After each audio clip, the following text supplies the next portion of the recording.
नमस्कार। आकाशवाणी चंडीगढ़ से प्रादेशिक समाचारों के साथ मैं रत्तिका। पहले इस बुलेटिन के मुख्य समाचार। केंद्र सरकार ने पुलवामा और पठानकोट हमले के साजिशकर्ताओं को आतंकवादी घोषित किया। केंद्रीय ग्रामीण विकास मंत्री गिरिराज सिंह ने कहा कि सभी पंचायतों को भू आधार से जोड़ने के लिए सरपंचों को एक विशिष्ट संख्या दी जाएगी। हरियाणा के कृषि मंत्री जेपी दलाल ने प्रधानमंत्री फसल बीमा योजना की शिकायतों के निवारण के लिए एक पोर्टल का शुभारंभ किया। मुख्यमंत्री मनोहर लाल ने युवाओं को अपनी ऊर्जा का प्रयोग राष्ट्र निर्माण और रचनात्मक कार्यों में करने का आह्वान किया। और हरियाणा सरकार ने कर्मचारियों के महंगाई भत्ते में 3% की वृद्धि की। अब समाचार विस्तार से। केंद्र सरकार ने पुलवामा और पठानकोट हमले के साजिशकर्ताओं को आतंकवादी घोषित किया है। केंद्रीय गृह मंत्रालय ने एक अधिसूचना में जैश-ए-मोहम्मद के मोहिउद्दीन औरंगजेब आलमगीर को गैर कानूनी गतिविधि रोकथाम अधिनियम के अंतर्गत आतंकवादी घोषित किया है। उल्लेखनीय है कि औरंगजेब आलमगीर वर्ष 2019 में पुलवामा में केंद्रीय रिजर्व पुलिस बल के काफिले पर हुए आतंकवादी हमले का प्रमुख साजिशकर्ता है।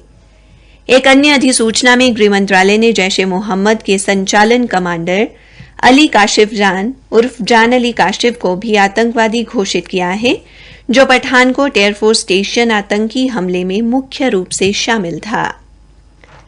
केंद्रीय ग्रामीण विकास एवं पंचायती राज मंत्री गिरिराज सिंह ने कहा कि सभी पंचायतों को भू आधार से जोड़ा जाएगा और अगले साल के अंत तक सरपंचों को एक विशिष्ट संख्या प्रदान की जाएगी।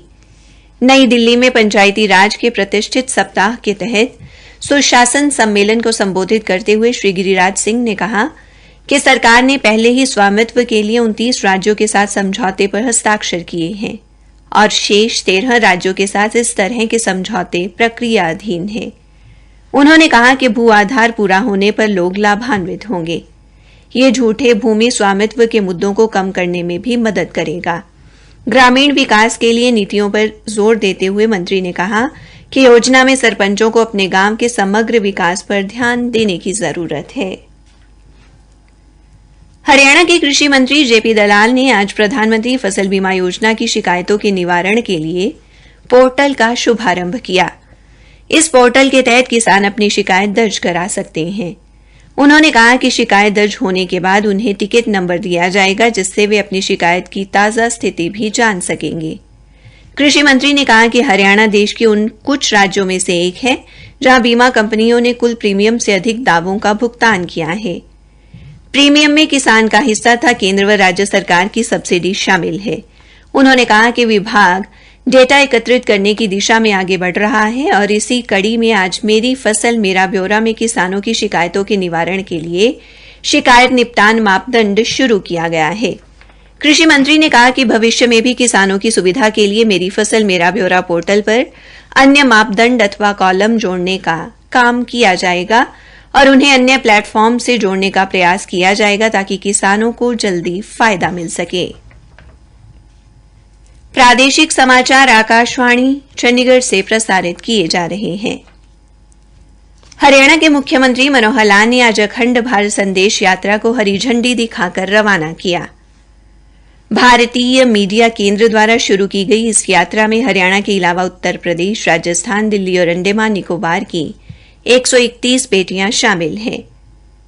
संदेश यात्रा को रवाना करने से पहले मुख्यमंत्री ने युवाओं को अपनी ऊर्जा का उपयोग राष्ट्र निर्माण और रचनात्मक कार्यों में करने का आह्वान किया।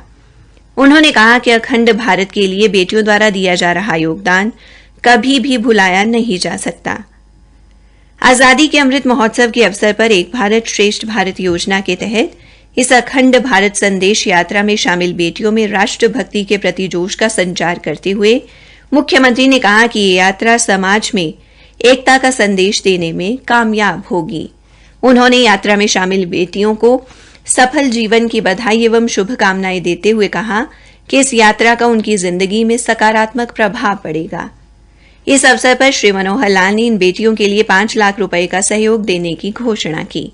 उल्लेखनीय है कि सभी जिलों से होती हुई ये यात्रा 18 अप्रैल को सोनीपत में संपन्न होगी। हरियाणा के बिजली मंत्री रणजीत सिंह ने कहा कि प्रदेश में पर्याप्त मात्रा में कोयले का भंडार है और कोयले की कमी के चलते किसी भी विद्युत संयंत्र में उत्पादन बाधित नहीं होगा। उन्होंने कहा कि पिछले वर्ष गर्मी के मौसम में अधिकतम मांग 12,120 मेगावाट प्रतिदिन थी।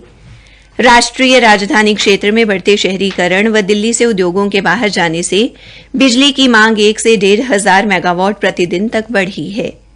आज पत्रकारों से बातचीत में बिजली मंत्री ने कहा कि खेदड़ थर्मल प्लांट की मरम्मत का कार्य चल रहा है। इसके लिए चीन से विशेषज्ञ बुलाए गए हैं, इसलिए संयंत्र की एक इकाई बंद की गई है। उन्होंने बताया कि पानीपत में 250 मेगावाट की 3 इकाइयां, खेदड़ में 600 मेगावाट की 2 इकाइयां और यमुनानगर में 300 मेगावाट की 2 इकाइयां चल रही हैं। श्री रंजीत सिंह ने बताया कि अदानी पावर से 1400 मेगावाट बिजली ली जा रही है। उन्होंने कहा कि किसी भी सूरत में प्रदेश में बिजली की कमी नहीं होने दी जाएगी। यहां तक कि सरकार द्वारा 12 रुपए प्रति यूनिट की दर से बिजली खरीदी जा रही है। एक अन्य प्रश्न के उत्तर में बिजली मंत्री ने कहा कि हरियाणा पंजाब से हर क्षेत्र में आगे है। ये ट्रैक्टर, मोटरसाइकिल और ऑटोमोबाइल के क्षेत्र में देश के अग्रणी राज्यों में है। नीति आयोग ने भी इसकी प्रशंसा की है और हरियाणा को बड़े राज्यों की श्रेणी में सेकंड रैंकिंग दी गई है। हरियाणा सरकार ने कर्मचारियों के महंगाई भत्ते में 3% का इजाफा किया है। प्रदेश सरकार ने आज इस संबंध में अधिसूचना जारी की। यह वृद्धि 1 जनवरी से प्रभावी होगी। अभी तक कर्मचारियों को 31% महंगाई भत्ता मिल रहा था, इसे बढ़ाकर 34% किया गया है। 1 जनवरी से महंगाई भत्ते की बढ़ी हुई दर लागू होने से बीच का बकाया कर्मचारियों के बैंक खातों में डाला जाएगा। केंद्रीय स्वास्थ्य मंत्री डॉ मनसुख मांडविया ने अधिकारियों को कोविड-19 के नए स्वरूप और नए मामलों पर कड़ी निगरानी रखने के निर्देश दिए हैं। श्री मांडविया आज नई दिल्ली में देश के प्रमुख विशेषज्ञों और अधिकारियों के साथ कोविड के नए स्वरूप XE बारे आयोजित बैठक की अध्यक्षता कर रहे थे। श्री मांडविया ने अधिकारियों को कोविड उपचार के लिए आवश्यक दवाओं और उनकी उपलब्धता की लगातार समीक्षा करने के निर्देश दिए। उन्होंने कोविड टीकाकरण अभियान में तेजी लाने और सभी पात्र लाभार्थियों का टीकाकरण करने पर बल दिया। बैठक में नीति आयोग के स्वास्थ्य सदस्य डॉ VK पॉल, स्वास्थ्य सचिव राजेश भूषण, एम्स के निदेशक डॉ रणदीप गुलेरिया, भारतीय आयुर्विज्ञान अनुसंधान परिषद के महानिदेशक डॉ बलराम भार्गव और अन्य वरिष्ठ अधिकारी भी उपस्थित रहे। हरियाणा सरकार ने खादों के कम से कम उपयोग और मिट्टी को उपजाऊ बनाए रखने के लिए किसानों को ढेंचा बीज की बुआई कर उसे हरी खाद के रूप में प्रयोग करने बारे एक योजना लागू की है।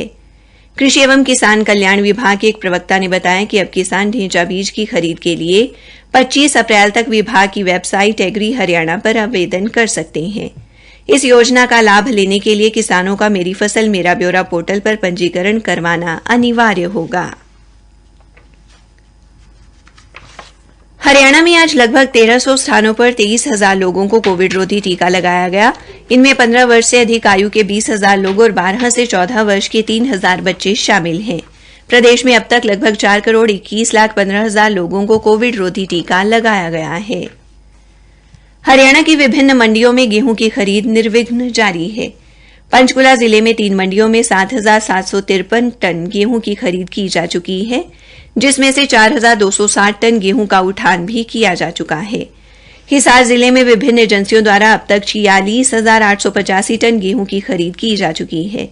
अंबाला के हैफेड के प्रबंधक VP मलिक ने उपायुक्त को बताया कि कल शाम तक 64,308 टन गेहूं की खरीद की जा चुकी है। अंबाला छावनी में आज बैसाखी से पहले नगर कीर्तन करवाया गया। अंबाला छावनी के लाल कुर्ती गुरुद्वारा साहब से 5 प्यारों की अगुवाई में नगर कीर्तन सुबह शुरू हुआ। विभिन्न बाजारों में पहुंचने पर नगर कीर्तन का भव्य स्वागत किया गया। अंत में मुख्य समाचार एक बार फिर। केंद्र सरकार ने पुलवामा और पठानकोट हमले के साजिशकर्ताओं को आतंकवादी घोषित किया। हरियाणा के कृषि मंत्री JP दलाल ने प्रधानमंत्री फसल बीमा योजना की शिकायतों के निवारण के लिए एक पोर्टल का शुभारंभ किया। और हरियाणा सरकार ने कर्मचारियों के महंगाई भत्ते में 3% की वृद्धि की।